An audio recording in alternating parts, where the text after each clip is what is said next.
get it started, if that is okay with you. Yeah, that's fine. Yes. Yeah. Okay. So thank you everyone for joining us today. IWCA Global has this platform to be opened and used by other IWCA chapters. So in this opportunity, it was the chapter in Germany who asked us for the opportunity to join today and have this very important session where we will be talking and listening and learning about innovative practices in the coffee sector from the European perspective, more precisely from Germany. And for many of us, this is very important. So I have the pleasure to introduce you to Dr. Melanie Grundmann. She is head of marketing at the Kaffee Cooperative in Hamburg, and she's also an IWCA Germany chapter member and supporting us since a couple of years now, right, Melanie?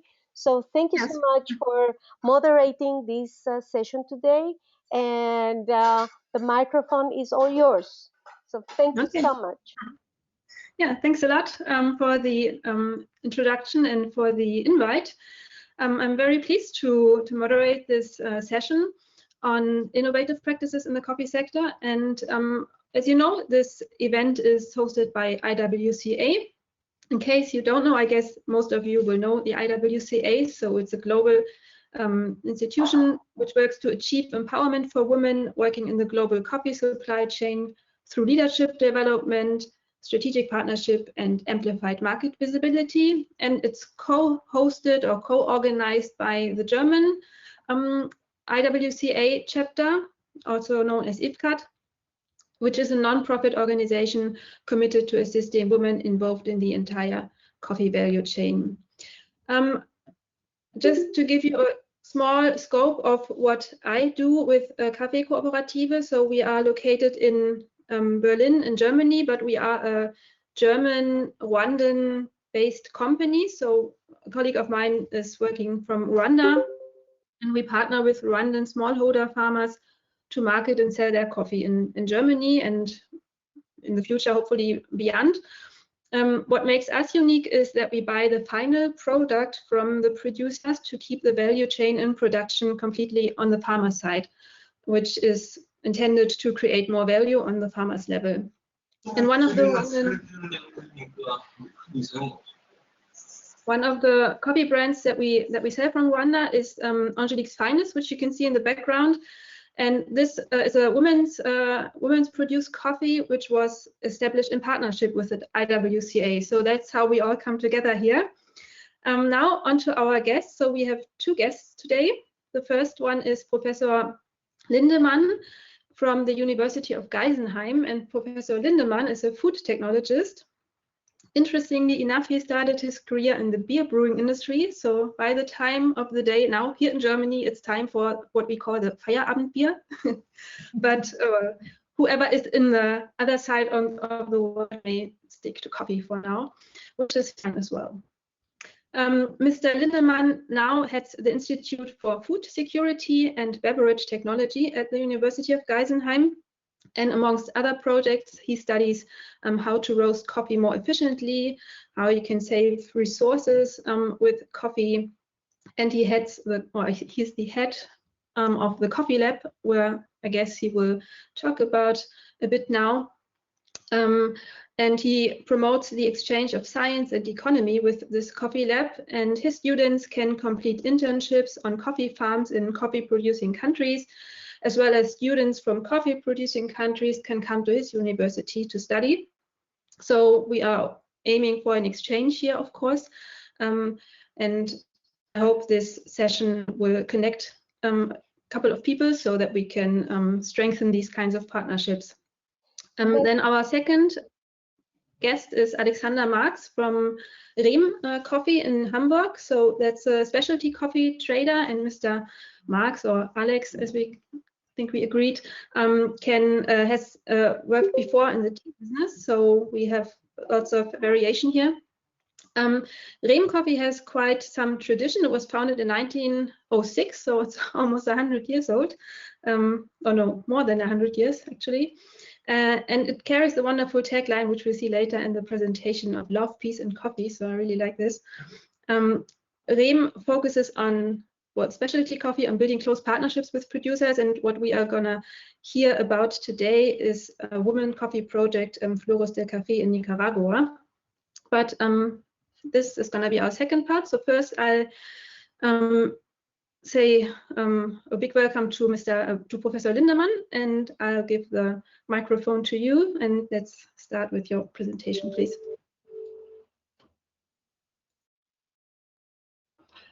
Thank you very much for the introduction and especially for the invitation to this afternoon in Germany. And first of all, I want to introduce our university. It's a very, very small university. We are the smallest university of our county, Hessen. We have perhaps 1,800 students in several lessons. And we are a very old institution. We were founded in 1872, and I think we are one of the oldest universities here in Hessen. And you see the green way to the future here on this picture. And I think this is a very good symbol for the things we are doing here in Geisenheim. Small history. A couple of years ago, our president traveled to Australia and visited several vineyards in Australia, and in this he was accompanied by a minister of our country, and on the vineyard the owner asks the minister where he is coming from, and he said, "I'm coming from Frankfurt." And he believed that Frankfurt is known everywhere in the world, but the Australian guy said, "No, I do not know where Frankfurt is." And our president was asked, and he told the man in the vineyard, "I'm coming from Geisenheim." And he said, Geisenheim, I know several guys from Geisenheim, very good people making good wine. And the minister had was not very amused about it. So Geisenheim in Germany, nobody knows Geisenheim, but in the wine world, everybody knows Geisenheim. We are situated on the river Rhine. Here is a map. Next big city is Frankfurt, and we have perhaps 40 kilometers from the airport of Frankfurt, and we are just here in the knee of the Rhine, and this situation gives a south-oriented little hills, and therefore the sun is shining directly on the country, and therefore we have a very warm climate here, and this is a reason that we are here and that the wine is growing very well here. It's the best region in Germany for cultivating wine and fruits. We have 8 bachelor studies. The biggest is wine technology. The second grade study is architecture, for garden architecture, for constructing gardens and planning gardens and landscapes. And I was responsible for the smallest, that means beverage technology and food safety.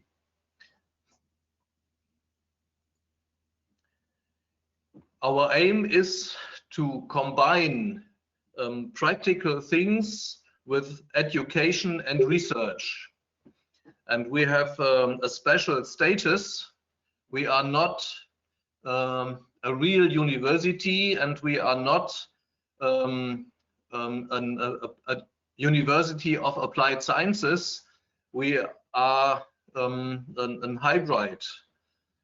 We are practicing our education in a very practice way, but we are doing a lot of research in agrar and in wine technology and in coffee. And we have the special situation, in spite of being so small, to have the right to give the PhD degree.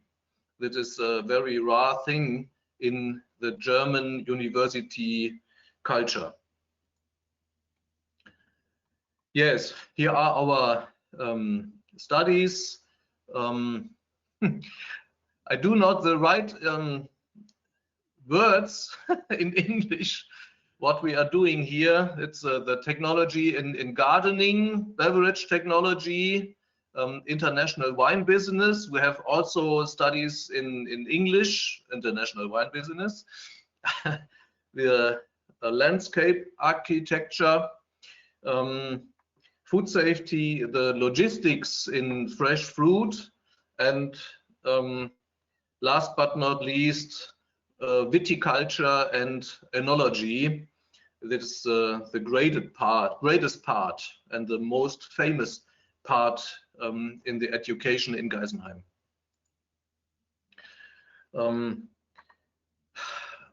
We have several master studies. That means here special education in gardening, beverage technology, and wine business and viticulture and enology. We have a cooperation with the university in Gießen, and in food safety we have a cooperation with a private university called Fresenius University. Yeah, if someone wants to study beverage technology, it is very important that he is interested in technique and in natural sciences. We form our students in engineering, and it is a very technical thing, and therefore we have not so many students, because young guys do not want to occupy with technical things normally. I do not understand this, but it's so. The small picture in the middle, that's me without a beard, with students in our coffee lab, and we are preparing cupping. The possibilities for our students are very, very good concerning their possibilities to get a job. Most of the international companies producing the technique in beverage technology come from Germany, and therefore it's very easy for our students to get a very good job in this sector, especially in the companies who are producing beverages, like breweries and producers of soft drinks, and especially also wineries. The second studies who are very new in Geisenheim is food safety. And food safety is a growing market for us because it's get more important in the European Union, and there is a lack of good educated academics, and therefore we started with these studies. It's also a natural sciences department, and we have a lot of basic things like physics and microbiology, chemists, especially concerning the analytic. The possibilities for these guys are very good in the industry and in the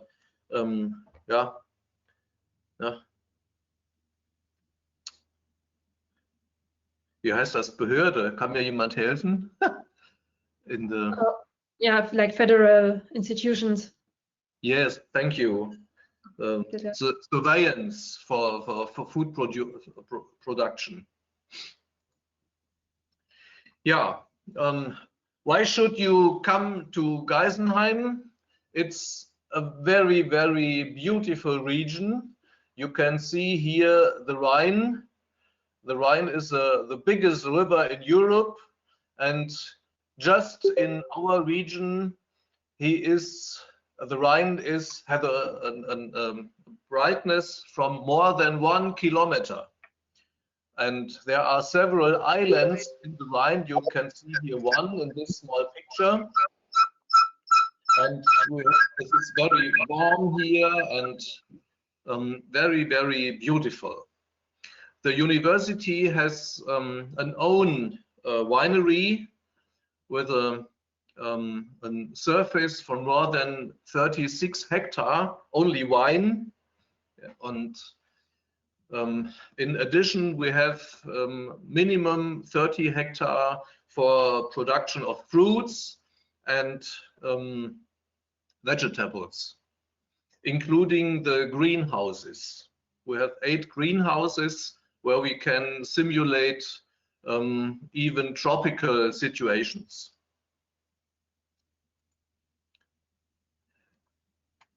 Especially in the wine sector, we are very international linked. You have here a beautiful picture showing the contacts to universities in all over the world. But especially for the topic wine, and it would be good to take a small part of these contacts for linking the coffee sector. That would be good. Yes, what we are doing in coffee. Our students learn all things concerning the botanical science from coffee, and a colleague of mine held lessons in all things what is happened in the production countries. The students learn to evaluate the green coffee, and they have to roast coffee. They have to prepare coffee in direction of espresso or in direction of filter coffee. They have to practice it. Not only one time, they have to practice it for minimum 3 months. And the most important thing is coffee cupping. And I think after these lessons and these seminar, they are able to understand what is the soul of a coffee. Yes, also they have to practice cupping very, very intensive. We cooperate with a machine company called Probat. I do not know if if this company is common known. From 10 cups of coffee drunken in the world, 7 cups are roasted on Probat machines. It's the world leader sitting here in Germany, perhaps 300 kilometers down the Rhine. We can go by boat to Probat, but we do not do this in reality. And we cooperate very intensive with Probat. And after our lessons, we are going with our students for 4 days to Probat and practice coffee roasting in an industrial way. And after this formation, our students are very good prepared for the coffee technology. Here are some pictures here. We have a cupping situation with our students. This is a small Probatino, our smallest roasting machine. We have here samples of different coffees. This is a fluidized bed roasting machine, and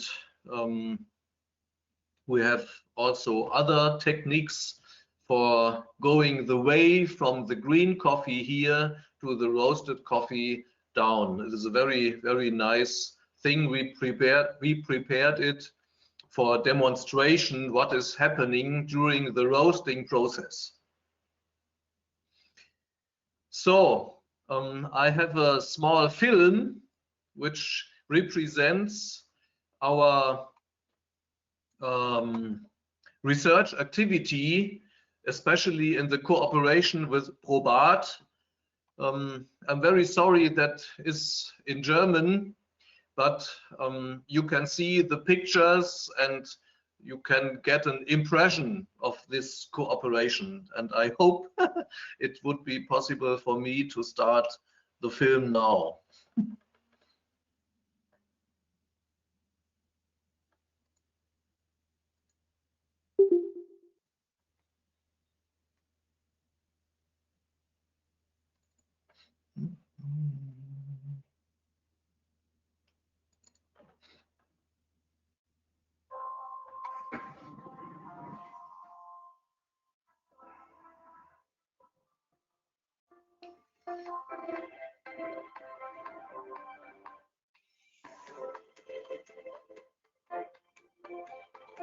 Is the sound okay?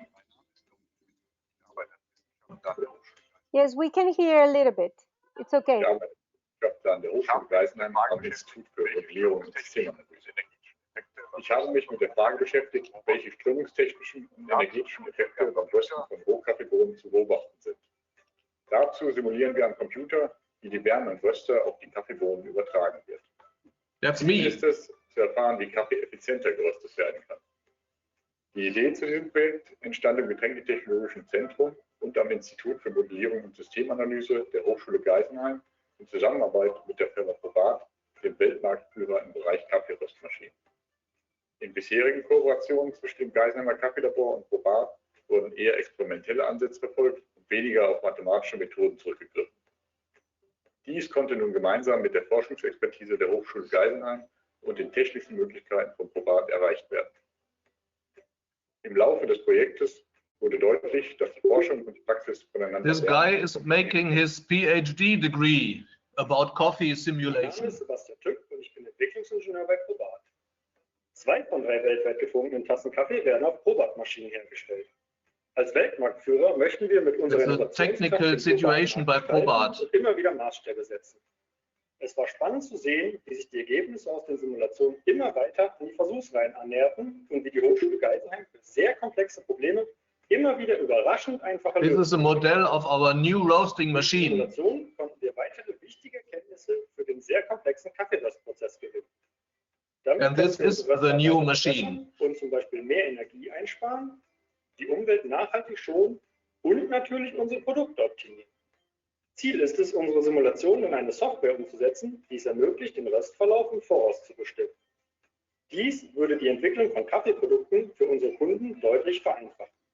Dank der Forschungsarbeit der Hochschule Geisenheim haben wir neue, relevante Erkenntnisse über den Röstprozess erhalten. Gemeinsam konnten wir viele Einzelmodelle sinnvoll miteinander verknüpfen, um die Komplexität des Röstprozesses so weit wie möglich aufzulösen.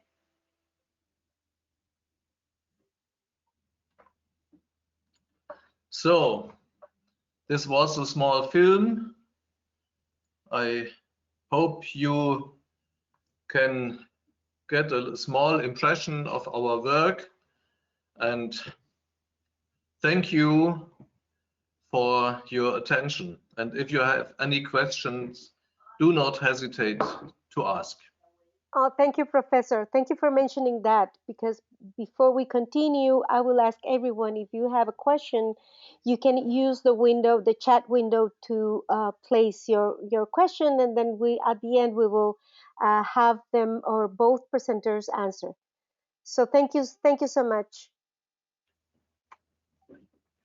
Yes, also thank you. Exactly. In any case, you have any questions, feel free to drop them in the chat, even during the talks, and then later we will pick them up.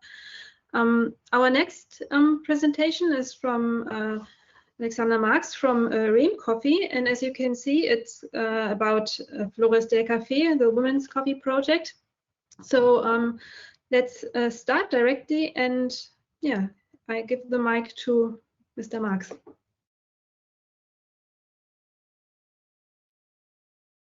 Thank you. We'll just minimize this a bit so you can see a bit more. Yeah, good afternoon or good morning, depends where you're joining us. Many thanks to the IWCA for giving us that opportunity and create this platform. Yeah, to present a bit our project in Nicaragua called Flores del Café Tierra Madre. My name is Alexander Marcks, and I am a coffee trader here based in Hamburg at the company Rehm & Co. Let me start with a small introduction about who we are and what we do. So, oh, sorry, too far. Yeah, as mentioned, we are a coffee importer based in Hamburg. We have a strong focus on specialty coffee. That means to us, yeah, quality, traceability, sustainability, and passion for sourcing coffee, cupping coffee. I think that's the essential part. We belong since 2006 to the Blanca Coffee Group, and yeah, with about 700 clients worldwide, we were able to sell about 65,000 bags in 2020. This is approximately 220 sea freight containers, and our main market is Europe, especially Germany. Yeah, this is our team. As mentioned, we are based in Hamburg. You need that team. We are all responsible for the whole supply chain, starting from sourcing the coffee, transportation, logistics, quality control was a key factor here, and of course, marketing and sales. Yeah, as we have so many different origins where we're buying coffee from, we decided to divide our assortment into different labels, which you can see below.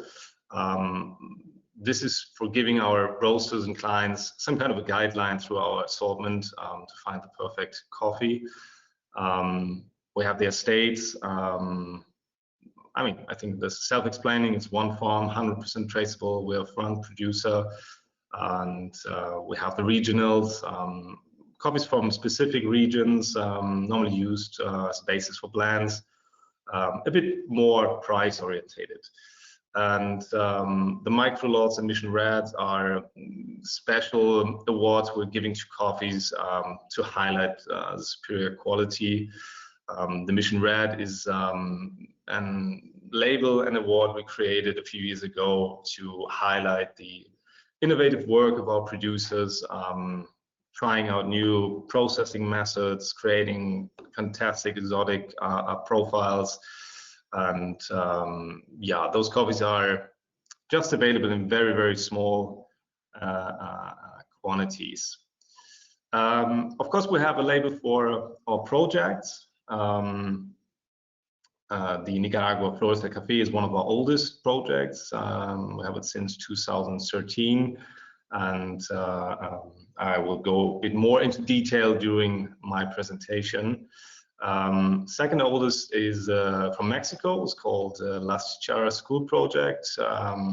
We have that with the NGO Cafe, and as I mentioned, yeah, we have it since 2016, and it's a very important part of our assortment.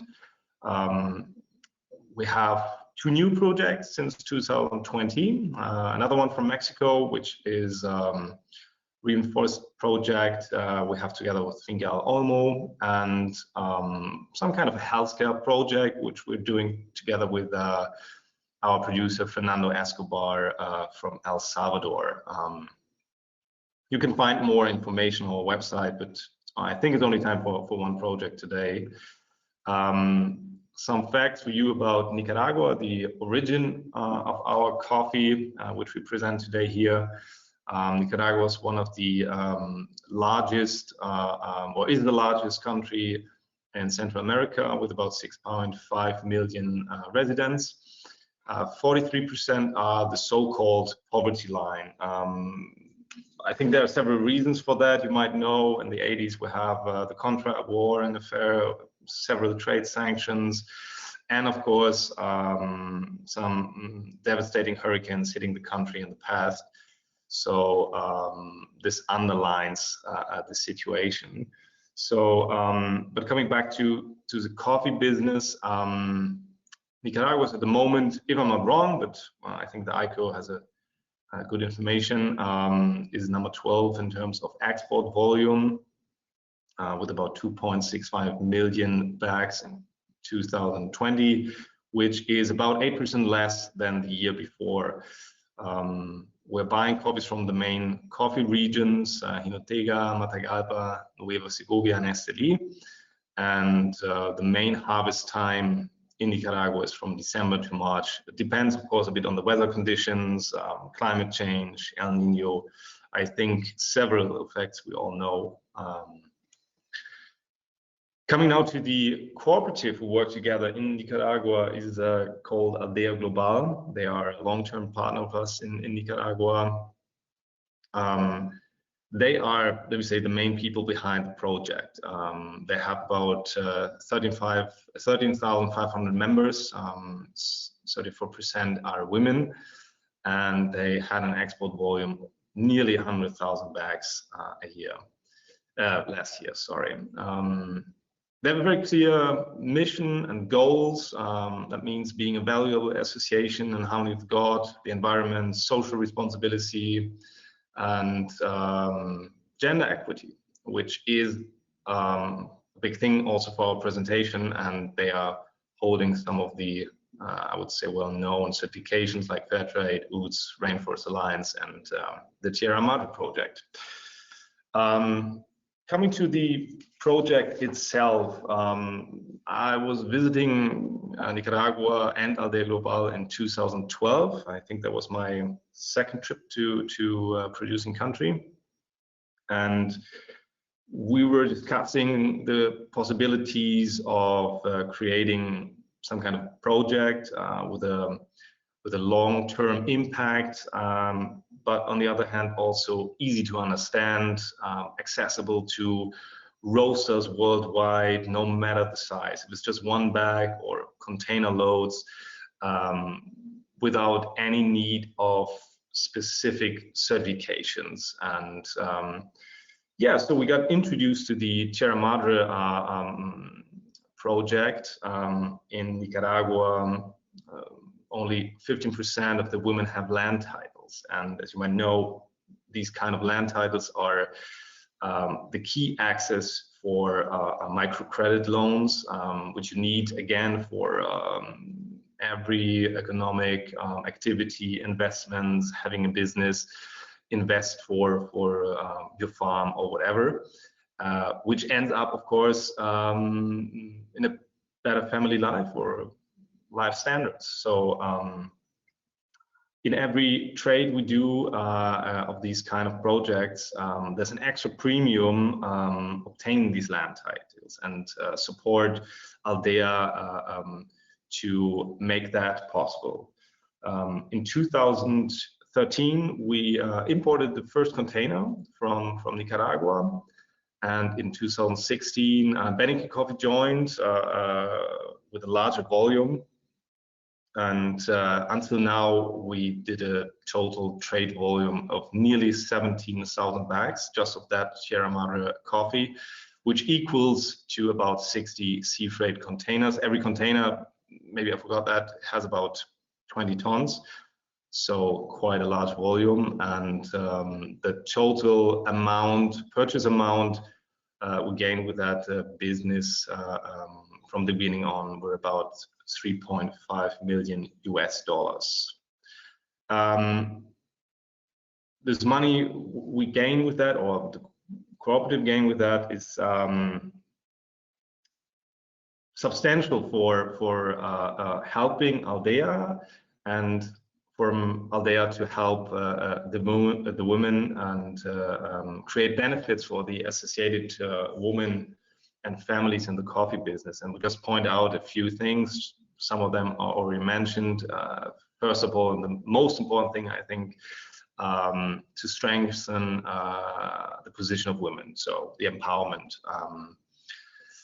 Also, of course, the access to credits, education, which is a point not only in terms of school education, but more in terms of not every woman are coming with experience how to plant coffee or produce coffee. So Aldea is there to help out planting techniques, fertilizers, how to be more productive,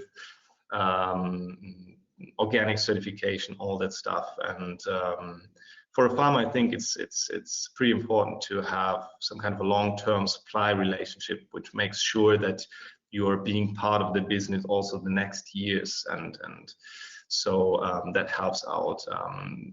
Access to clean water, they have some filter techniques, increase of health, and at the end, the increase of the family income. So you have not only the man working and get money for the income, but you have now independent businesswomen being part of the whole coffee sector, coffee business, and being part of this project and deliver coffee.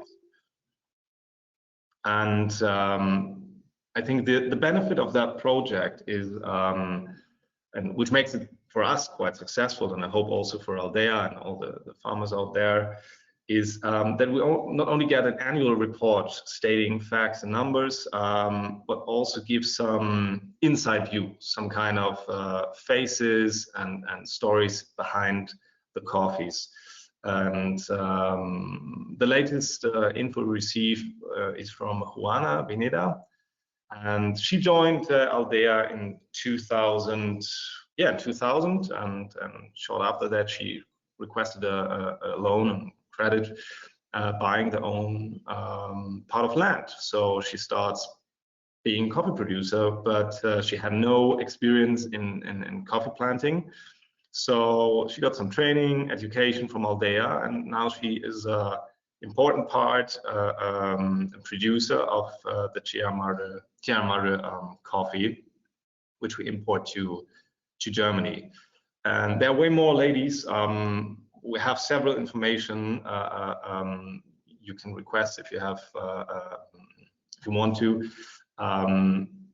Several ladies made up hard experience in the past, and they all grabbed the chance Aldea gave to them, getting microcredits, getting a land title, legal land titles, to be independent, a businesswoman in the coffee segment, and being part of that project. And maybe it's just a small step, but I think it's for us, every new member is welcome and brings coffee and prepares coffee, and it's part of the supply chain. And for us, definitely is we are proud being supporting and importing this coffee for at least 10 years now.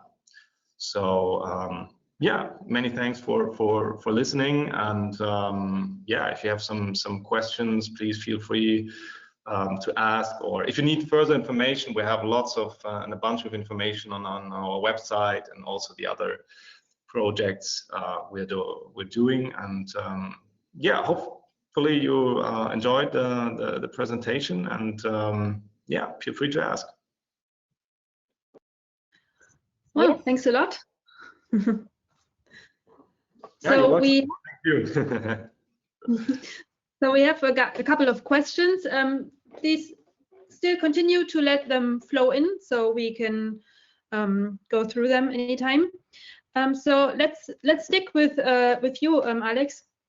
Yeah. So we got a question about how important is it for your company that producers have a certification? So I guess it's about fair trade and maybe organic certifications. Or do you prefer visits to the country of origin for more personal relationships? I would say both of them are important. I mean, for us in the specialty segment, the most important thing is definitely the quality. Quality and traceability goes more hand in hand. For us in the specialty segment, definitely the organic certification is the most important, which we sell pretty good, and I think lots of also small-scale roasters have these certification. We do not have, honestly, at Rehm too many fair trade clients. There are several reasons for that, but it goes hand in hand. The personal contact to our farmers. I think we met every farmer, and we have a personal contact to everyone, and which is important for us, and which is requested by the specialty roasters. I think today it's impossible to sell coffee without with the specialty character, without any background information. I think this is essential for a roaster to sell coffee which is higher in price than maybe industrial coffee or cheaper coffee, or coffees maybe you'll find in the supermarket. And so this is essential for them. Yes, I think also we have to look at this from the consumer perspective, because consumers have they request labels like certifications. It gives them some kind of orientation. You know, there's a lot of competition on the supermarket and in the shops, so they can, you know, select based on this also. So I think that's something that needs to be considered as well. Yes.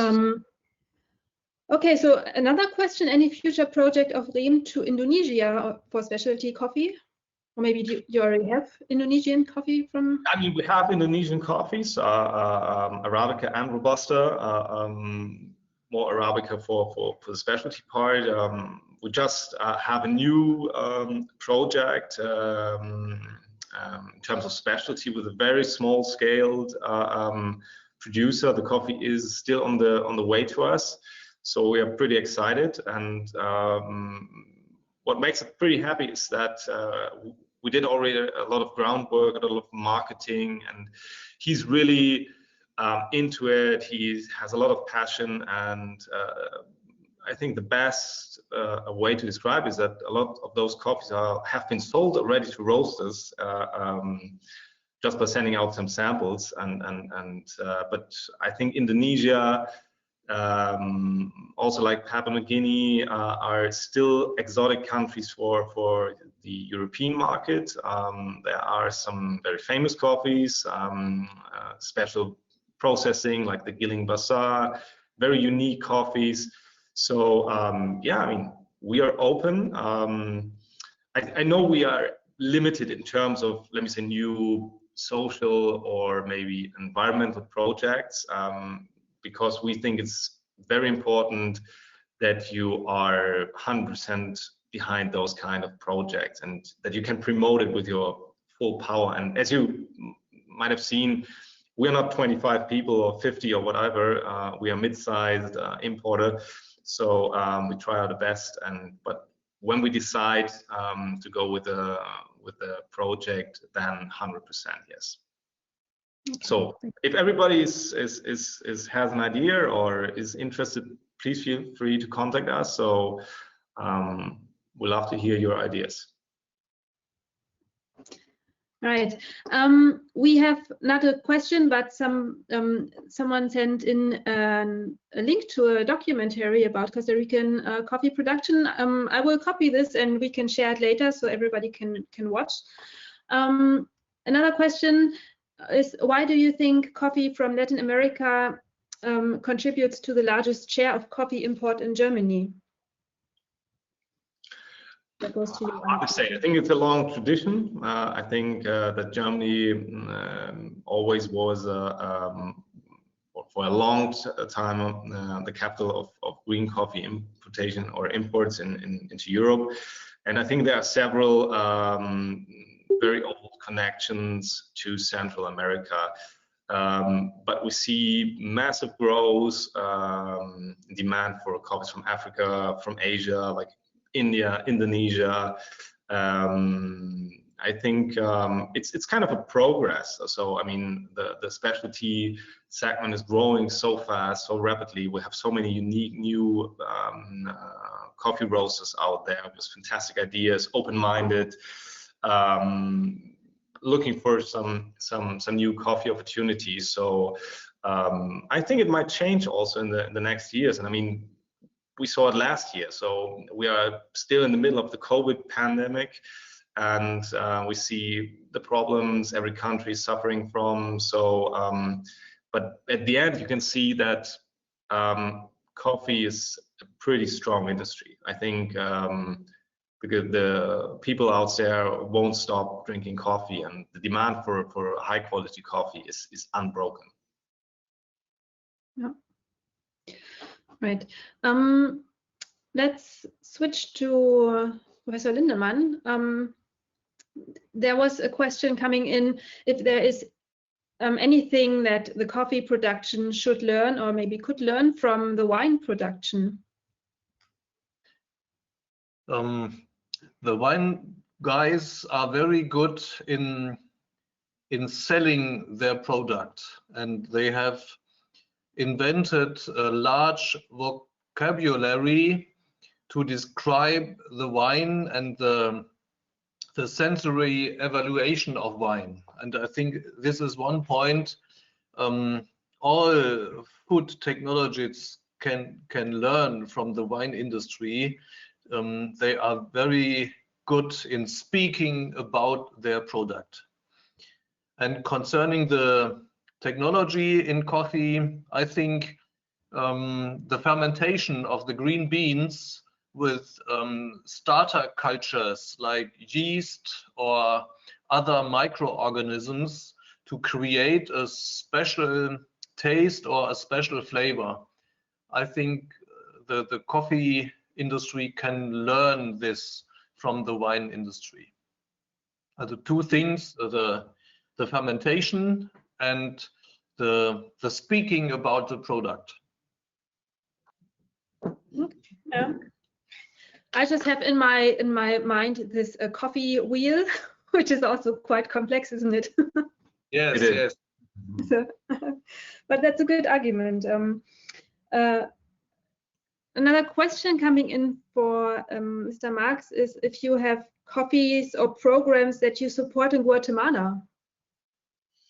I mean, we have coffees from Guatemala. We had some former managing directors living in Guatemala for a long time, so there's a very strong connection to Guatemala. So we have a farm coffee, or have farm coffees. We have organic coffees, regional coffees from Antigua, Huehuetenango, and still searching for, let me say, some innovative farmers.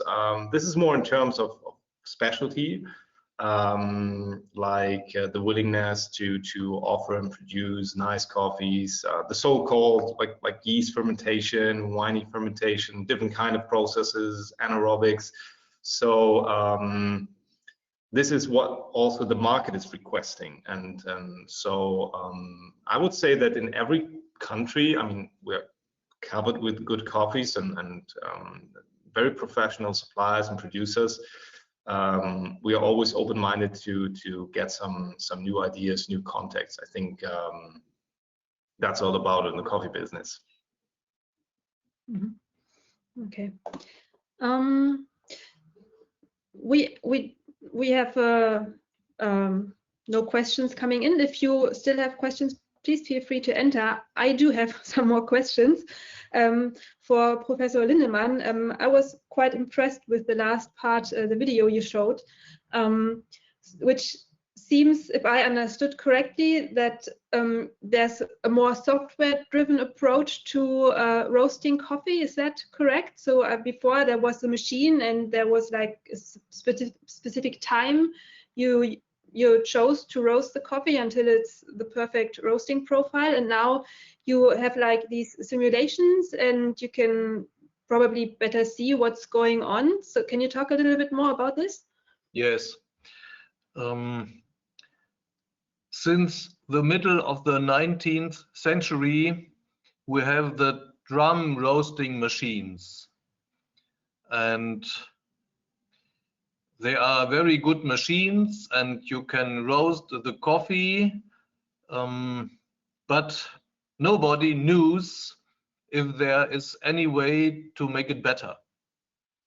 The problem is that you have no possibility to measure the process, because you cannot really measure the temperature, and you have no idea about the progress in the chemical reactions during the roasting process. Nobody knows what is happening during this process, and nobody knows where is on which point is the right point for the coffee.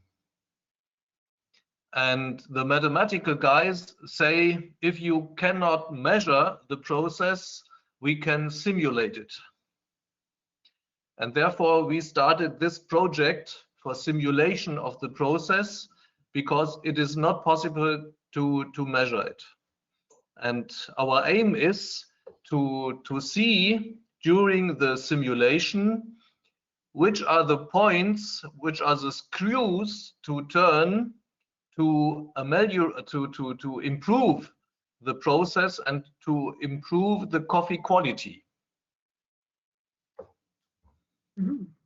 And is it already like, is it a model experience? Yes. Like, so this device is sitting at the Probat lab, and you're testing it, and they might go into production or later on.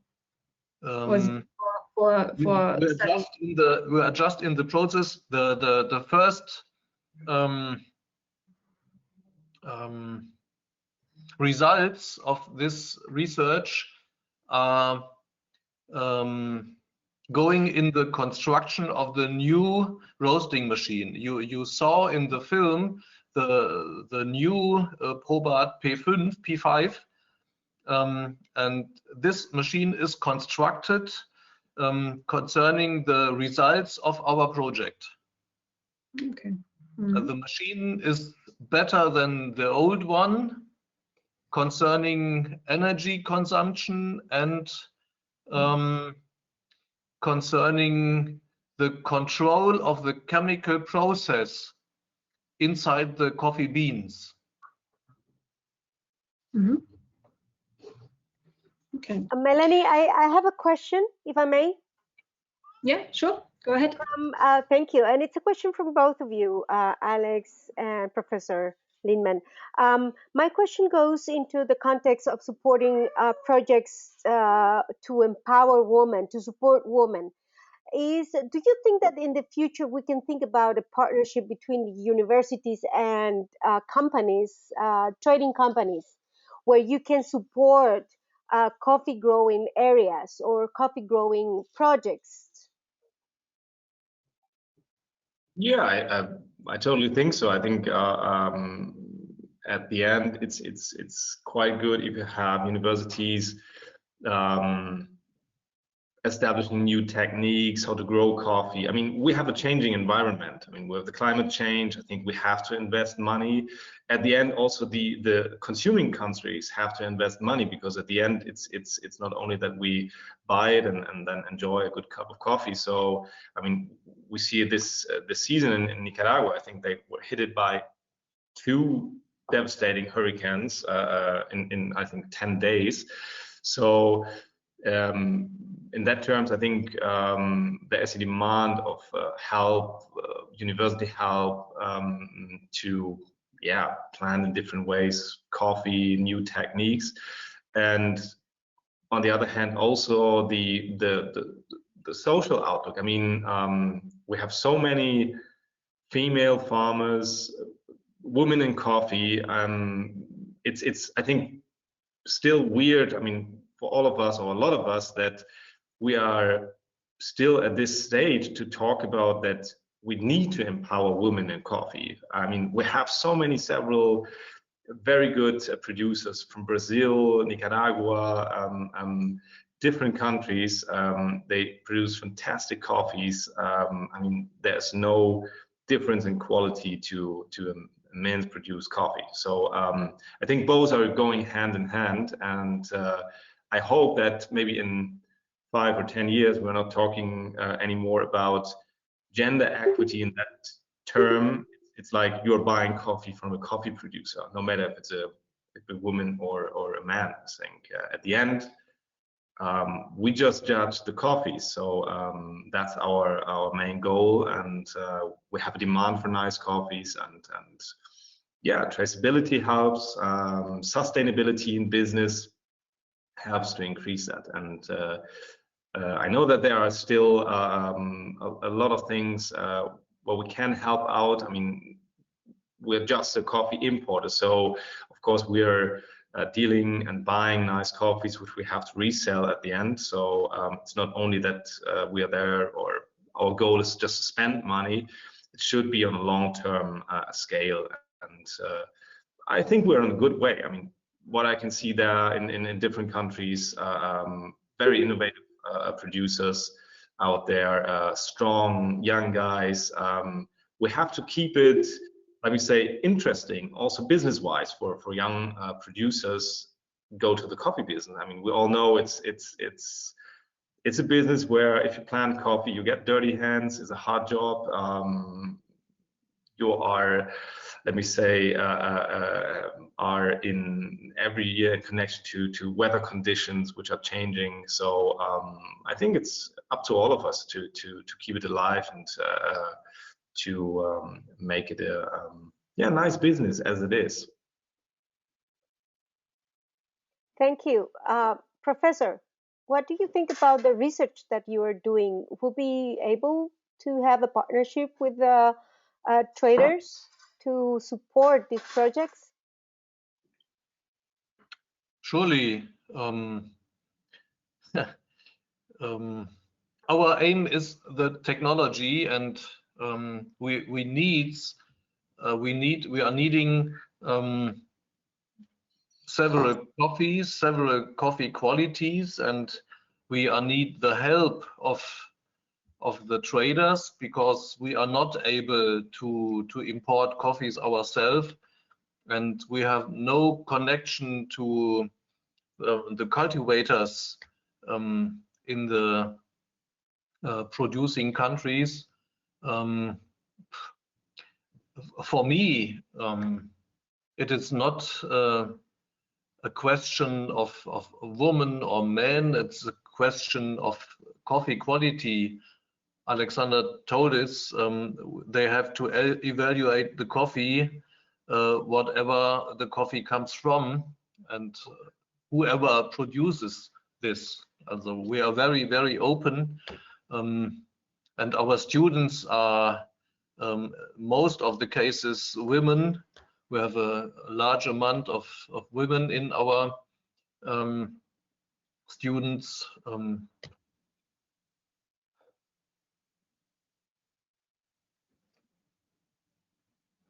What shall I say? It's okay. Thank you. Thank you so much for all of you. Melanie, if you agree, we are over the hour of this session. I do really appreciate. Would you like to add anything else? You're muted. Sorry. Well, thanks everybody for joining, and I hope we can form some long-lasting relationships here through this event, and yeah, get moving with more women in coffee and more sustainability in coffee, and of course more specialty coffee. So have a good day, everybody. Thank you so much, everyone. We have seen our friends from Peru, from Guatemala, from Honduras, from Germany, from Ethiopia, from Guatemala, of course, and Germany. So thank you so much. So see you next time, and be pending. If you have any questions, we are here. Thank you. Thank you. Thank you, everyone. Bye. Thank you. Bye-bye. Bye. Thank you so much. Thank you so much.